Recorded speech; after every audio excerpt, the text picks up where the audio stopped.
beautiful people. Welcome to the podcast where we ditch the perfect life hustle and embrace the chaos of being human. If you're tired of millionaire at 15 expectation and manifesting wealth from 3 different income streams while levitating on the Himalaya, you are in the right place. Yes, you are, my dear. Let me use my deep voice. Here we heal, we blossom, here we flourish with laughter, real talk, and stories that remind us that we're all just figuring it out one beautifully messy step at a time.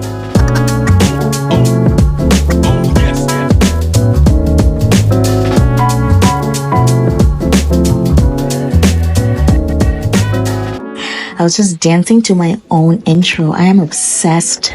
I'm obsessed with the intro. Obsession is what I feel.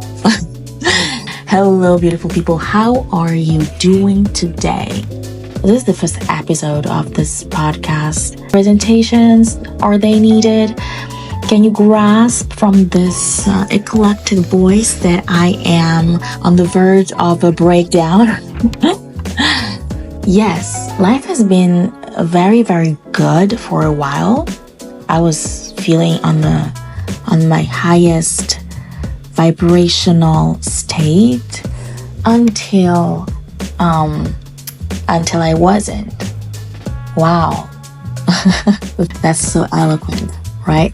I feel weird because, let me give you a bit of context. You need context here. I am going through a breakup. I am.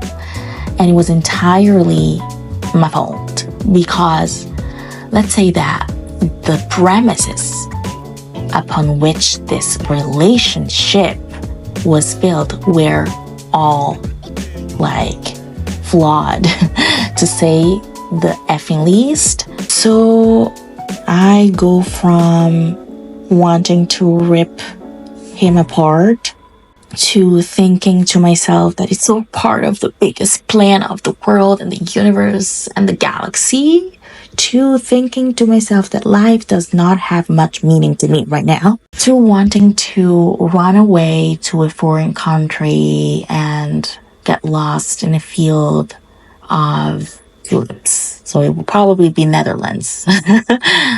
Yeah, so it's been a challenging experience trying to navigate how hard it is to be dating, I don't know about you guys, but let's just get real here. With all this content that we have on YouTube, which tells you how to be, it tells you how to sit and how to talk and what to say and how to eat and how to stand and how to literally live. I feel inside of my body like I'm getting so far away from who I really am. And I don't know about you guys, I am an obsessive human. When I find a topic that interests me, that can improve my life, I consume it until the last drop. I'm like, I have to drink it all, drink all the knowledge. And it gets to a point where it's exhausting. Are you like this too? Like once you find a video about, how to be the most charismatic person in the room or whatever, there you are. Now you are basically you end up on Robert Greene's website trying to download 48 laws of power all of a sudden, and all you wanted was to just make friends, literally. How did I end up here? It's just very, very weird how nowadays we have so much content that we literally have a blueprint and we have a manual and we have a to-do list and a task list of how to be. And we forget, who the are we? So I feel like I need to just take a step back here from all of the knowledge and all of the self-help and the inner work and the inner dialogue and the healing, the inner child and the inner whatever. I just need a break. I'm burned out. I feel like I need to shut the world down for a second and just listen to my body. And right now my body's telling me all of this is too much. Some advices have definitely improved my everyday life dramatically, I have to say. But the question is, how can I cultivate an inner dialogue that allows me to discern the knowledge that I bring in from the outside and compare it to the person living inside of my body that is me? It was quite intricate. I hope you understood what I'm trying to say here. I'm trying to say it's okay to be, willing to improve yourself and to be the best version of yourself. Yes, I'm here for it. But to what degree we end up losing ourselves into all of these teachings, into all of these advices, and as I said, like manuals.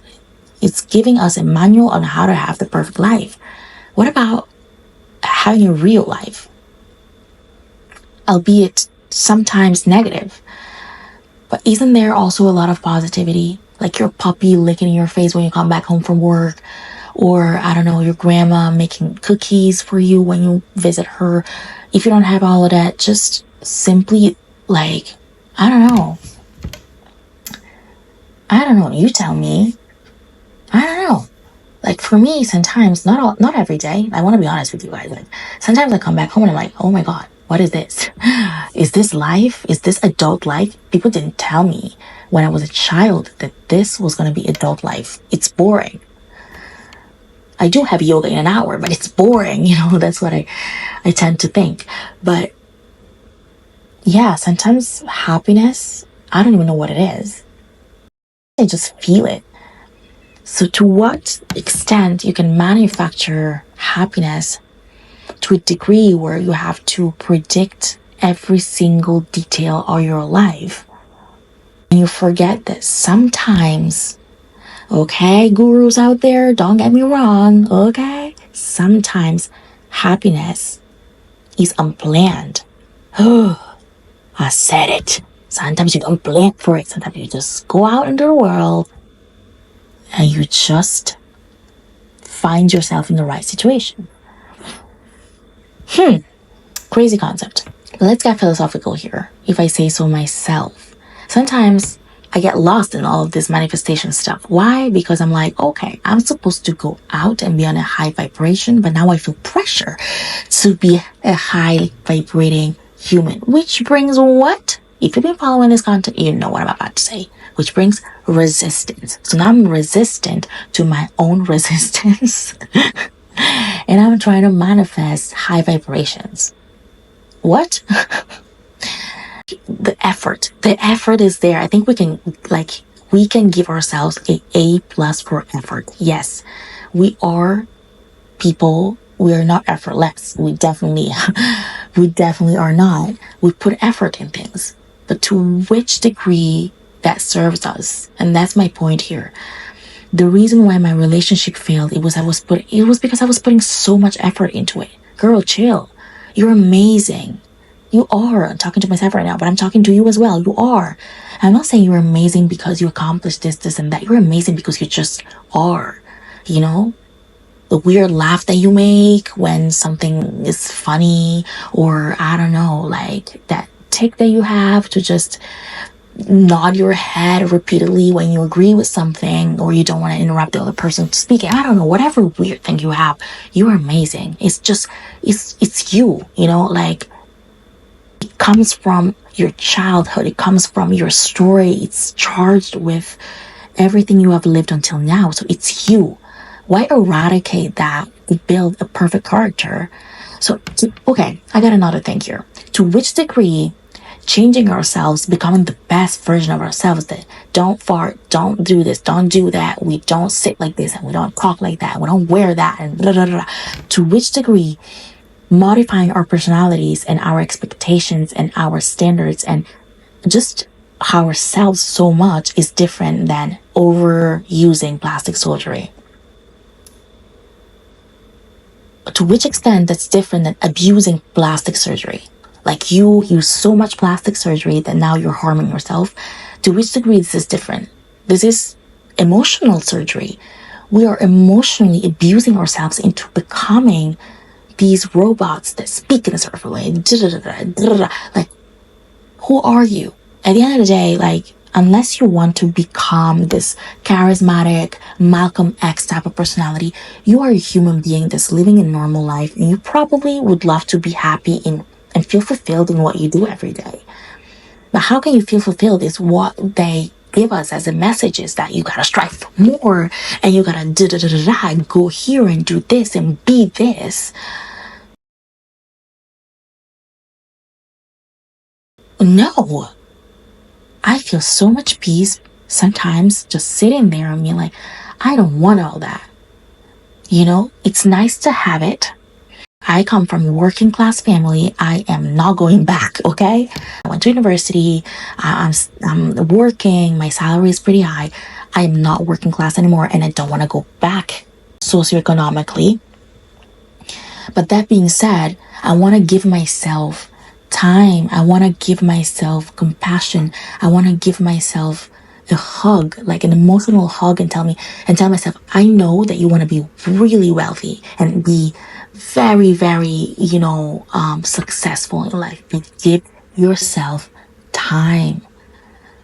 Time is so important. I'm not saying it takes time.